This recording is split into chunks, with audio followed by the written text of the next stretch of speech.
عزیز طلباء و طالبات، السلام علیکم ورحمۃ اللہ۔ آپ نے امام غزالی کا نام تو ضرور سنا ہوگا۔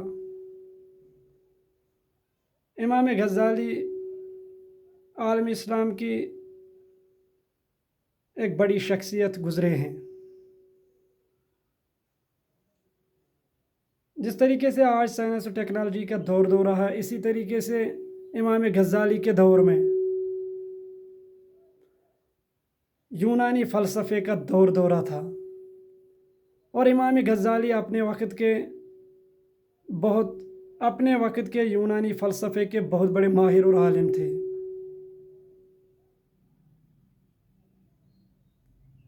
امام غزالی کی قابلیت کا اندازہ اس طریقے سے لگایا جا سکتا ہے کہ ان کی کتابیں کئی صدیوں تک یورپ کی یونیورسٹیوں میں پڑھاتی جاتی رہیں۔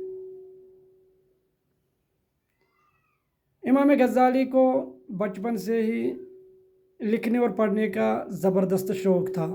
اپنے شوق کی تکمیل کے لیے وہ کئی اساتذہ کے پاس علم حاصل کرتا رہا۔ جو بھی وہ علم سیکھتا رہا اس کو وہ کتابوں پر اس کو وہ کاپیوں پر لکھتا رہا، اور اس طریقے سے وہ نوٹس بناتا رہا۔ کیونکہ اس زمانے میں آج کی طرح کتابیں اتنی تعداد میں اویلیبل نہیں تھی، بلکہ بہت کم دستیاب تھیں، جس کی وجہ سے علم زیادہ تر سینہ بسینہ منتقل ہوتا تھا۔ امام غزالی نے اس وقت کے بہت بڑے استاذ عالم و فاضل ابو نصر اسماعیلی سے جرجان جا کر علم حاصل کیا۔ جو بھی وہ استاد سے سیکھتا رہا اس کے نوٹس بناتا رہا۔ جب اس نے قیمتی نوٹس تیار کیے تو وہ ایک قافلے کے ساتھ اپنے وطن طوس کی طرف نکلا۔ چونکہ اس زمانے میں آج کی طرح رسل و رسائل کے وسائل میسر نہیں تھے، بلکہ زیادہ تر اونٹوں اور گھوڑوں پر سفر کیا کرتے تھے، اور وہ بھی قافلوں کی صورت میں، چونکہ ڈاکوؤں کے لوٹنے کا خطرہ رہتا تھا۔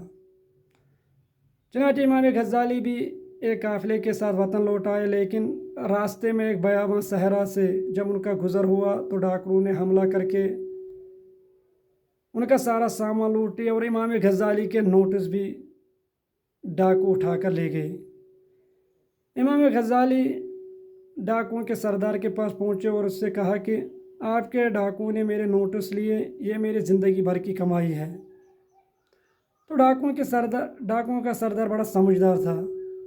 اس نے کہا کہ وہ علم کس کام کا کہ جس کو چند لمحے میں ڈاکو لوٹ سکیں۔ علم تو وہ ہے جس کو نہ چور کے چرانے کا ڈر اور نہ لوٹا جا سکتا ہے۔ لہذا آج علم کے اعتبار سے آپ کورے ہو، کیونکہ آپ نے جو علم حاصل کیا ہے وہ تو صرف ان نوٹس میں ہے۔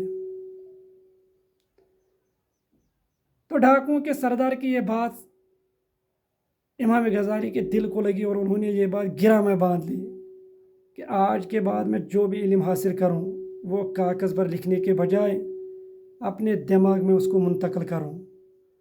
اور نتیجہ یہ ہوا کہ وہ بہت بڑے عالم بن گئے، اور ان کی کتابیں آج بھی بڑے ذوق و شوق سے پڑھی جاتی ہیں۔ تو لہذا ہم میں سے کتنے ہیں جن کی زندگی میں کوئی نہ کوئی ایسا واقعہ پیش آیا ہوگا جنہوں نے واقعی ان کی زندگی کو بدل کر رکھ دیا۔